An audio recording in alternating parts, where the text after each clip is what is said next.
afternoon, viewers, and welcome to yet another exciting and convivial episode of Generation C. My name is Jemima Ndebele. And I am Reason Bok. This show is aimed at empowering the youth through all our three segments, which is first The Zone, School Corner, and Varsity Chat Room. Generation C is the show that recaps on The Zone, giving viewers more and more reason why it is the best Tuesday read. The Zone is published every Tuesday in the Namibian Sun, Republican, and the Algemeine Zeitung. For our wine lovers, today is White Wine Day, so please do stay tuned.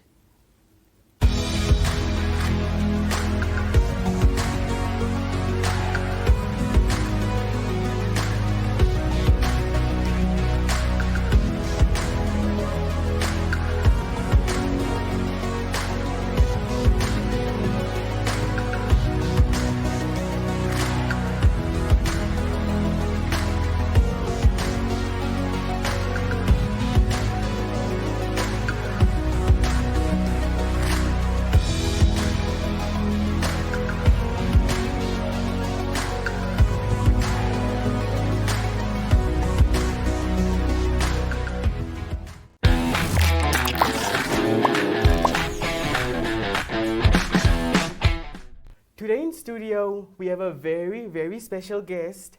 But before we get into the interview, let's go through our weekly publication. On our first page, we have an article by Maricel Stoffberg, a literally sweet article on living on the sweet side on a 15-year-old baker from Umgwediva. And on page 2, we have a Vox Pop where we interviewed learners from the coast and asked them their opinion on the Tokyo Championships that Namibia is taking place in and what they think, and if they think that Namibia might have a chance to win. On page 4, it's another amazing and mind-boggling article by Wetu on the critical role of persevering indigenous languages in Namibia. Please do make sure to read it. And on page 6, we have an advertisement from Career VX that talks about unfolding your skill set. This event will take place on the 12th of August, and please do join us. Last but not least, on page 7, we have a feature on the Star Teacher of the Week and an article by Jocheman on learning under lockdown. Please do stay tuned for our next segment, School Corner.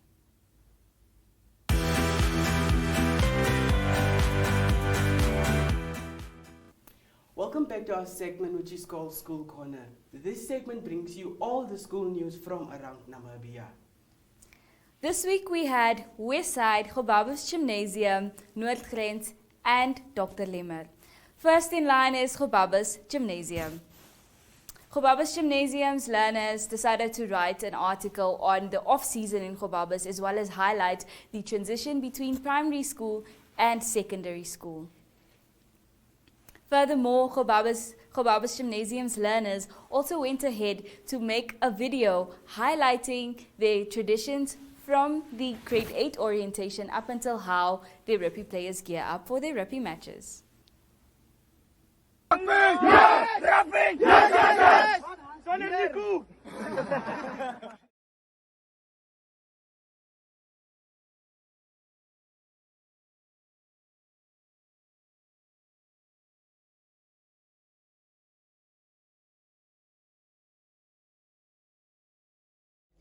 We're far from home. We're highly betonered, so leave us alone. If the ocean was whiskey and I was a duck, I'll swim to the bottom and never come up. But the ocean's not whiskey and I'm not a duck. So come on, Hermes, and win us a cup. Hermes, yes! 5 vir veiltaal. 6 vir veiltaal. 6 vir veiltaal. 7 vir veiltaal. 8 vir veiltaal. 9 vir veiltaal. 9 vir veiltaal. 10 vir veiltaal. We gaan van vooraan Jan doen die push-ups jy. Wat se toring goed doen jy? Een vir Jan wat 'n toring is. Jan is weer 'n toring.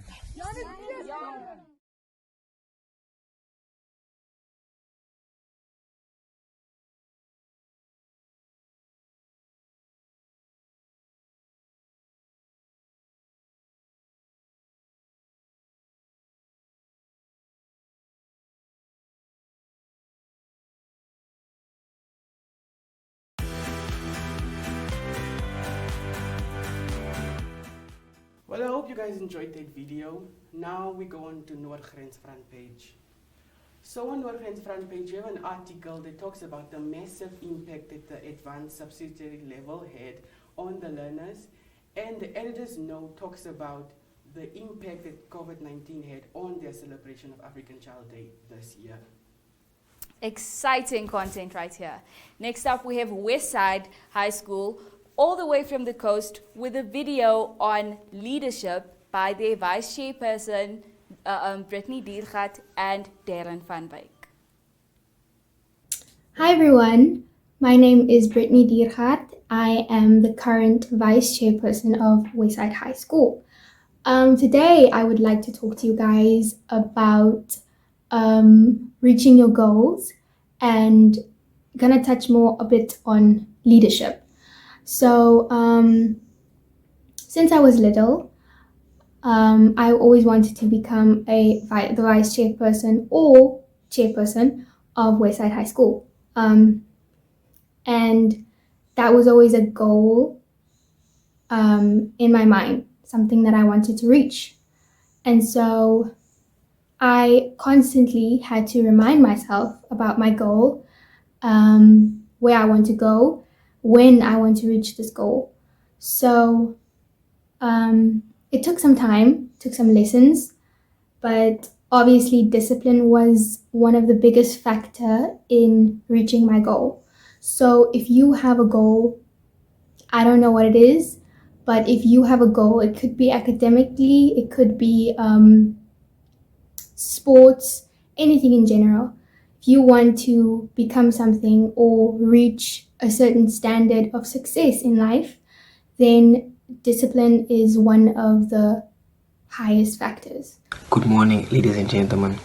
My name is Darren van Wyk, and I am the chairperson of Westside High School.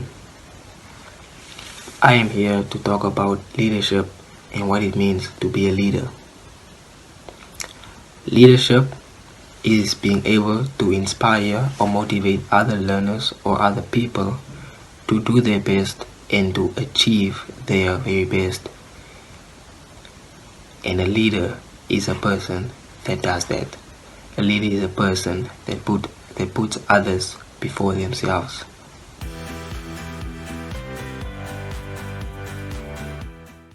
And last but not least, we take a look at what Dr. Lemmer has for you guys.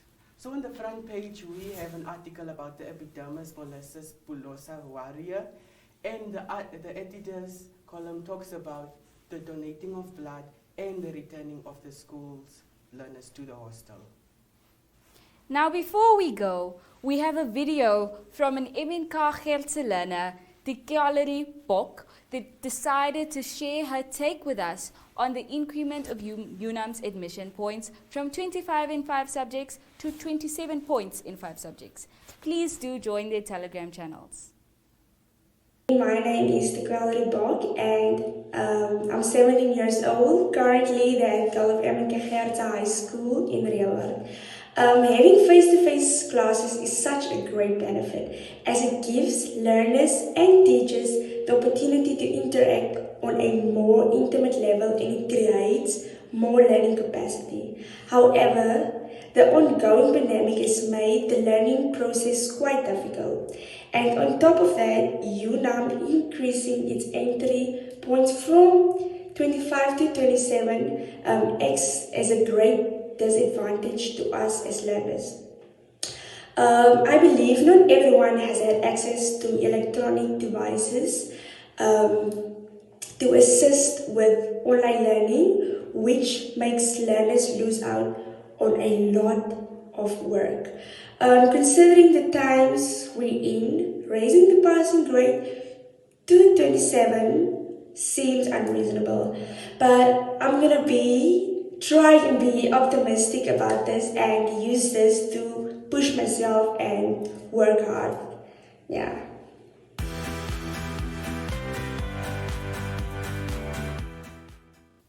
What an amazing video by the Gallery Bok. Now, please do stay tuned and watch this video as we wish the President a happy birthday.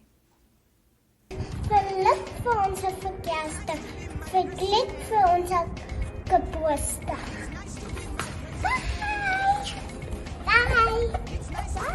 Soveel geluk met meneer president se verjaarsdag en ons hoop dit is 'n geseënde dag. Mag jy 'n geseënde jaar verder hê met baie plesier en koek. Happy birthday, Mr. President. May you have a good one, and may the girls give you that much-awaited birthday present today.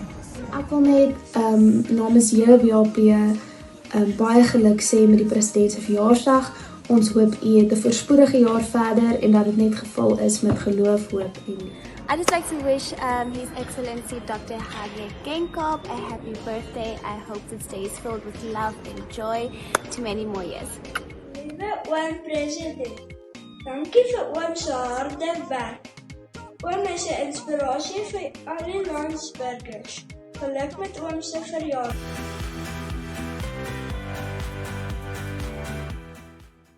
Let's head over to Varsity Chat room.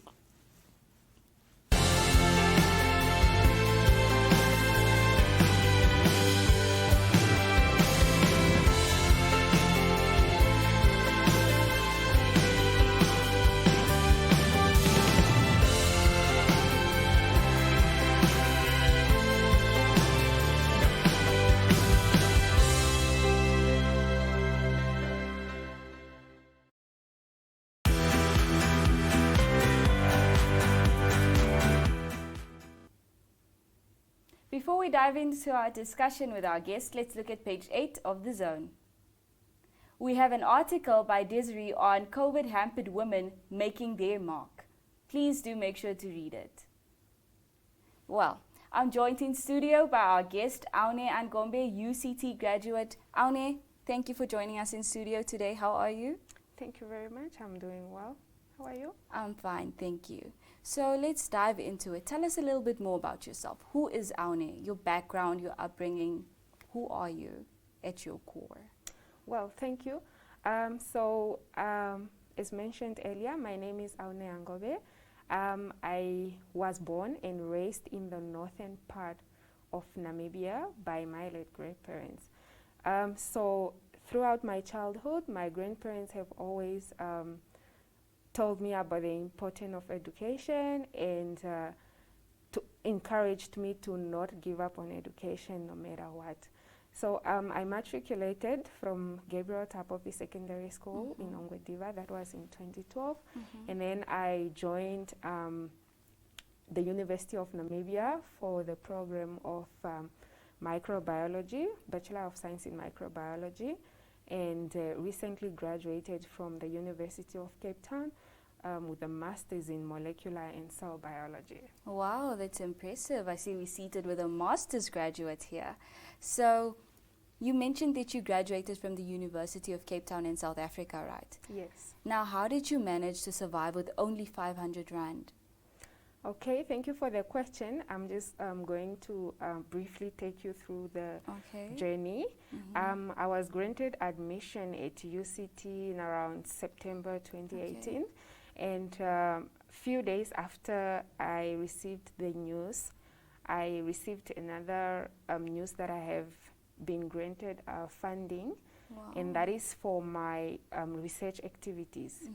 This is because the program that I was gonna do was a master's in molecular, of course, by dissertation, meaning that one does not have to attend classes, but rather do research activities or experiments in the lab, and then having to write a thesis at the end of your studies. So receiving the news that I have been granted funding for my practical activities was very much amazing, because this is the most expensive aspect of the studies. So it gave me hope. And then now the question was, how am I going to survive in South Africa, of course, in terms of my accommodation as well as the tuition fees. So I then started applying for funding here and there, and it was quite disappointing that by the time I had to go over to South Africa in January to start with school, I haven't received funding. But one thing that I would like to mention is that when I was applying for my studies, I was being assisted by a friend of mine who was doing the same program in South Africa at that time. And so then we planned. I, of course, asked her how, this whole thing is going to work out. And she encouraged me that South Africa has quite a number of organizations which fund students. So then I decided that I'll go over to Cape Town and then hopefully get something when I get there. So it was quite a very tough decision, I can say. It's not easy. It wasn't easy, living, not knowing where you are going to stay, not knowing how you are going to survive and all this. But this friend of mine offered me a temporary accommodation, for sort of few days until I was sorted. So when I went over to Cape Town, I stayed over here by residence, which was even against the university policy, because you don't allow to bring in, sleep visitors and all that. And then in the course of the 2 weeks that I've been by here, I started now continuing actually applying for funding and thinking of how I'm going to be accommodated. So I remember, I think at the end of my first week, I decided to go to the accommodation officer who is responsible for student housing, and I had asked them to find for me space in the residence. And it was quite not easy because there was literally no space apparently. But I stood there until they have granted me accommodation. I told them I'm not going to leave until I have gotten accommodation. So yeah, that was how it all went. And it was surprising that just a few days after I was granted accommodation, then I received the news from the Sam Cohen Scholarship Trust, which was willing to pay for my tuition fees and accommodation in Cape Town, and that's how the story went. Wow. Yes. So you really took a leap of faith there. Definitely. I took a leap of faith in $500, because I remember even when I got to Cape Town, my friend asked me, how much do you have? And I was like, I have 500. And she looked at me, she was like, Aune, do you know that this is South Africa? It's quite expensive to live here. But yeah, honestly, I did not have any other choice, and I just wanted to grab this opportunity no matter what. So you really made strides in your perseverance. I'm really, as an individual, I'm proud of the person that you are today. And what would you say to students studying abroad? What advice would you give them? Well, so according to my experience, studying in a foreign country is not easy at all. There's so many challenges that you are faced with. But at the end of the day, you remember why you are there, you do what you have to do, and just making sure that you do not give up. And also just associate yourself with people that bring the best in you, people who consistently encourage you and believe in your dreams. Then you will make it. Well, thank you for that beautiful message, Aune. I am sure our viewers won't take that lightly, and thank you for sharing your beautiful story with us. Well, that's it. That's all we have for you in studio today. From me, your host, Jemima Ndebele. Till next time, this is Generation C.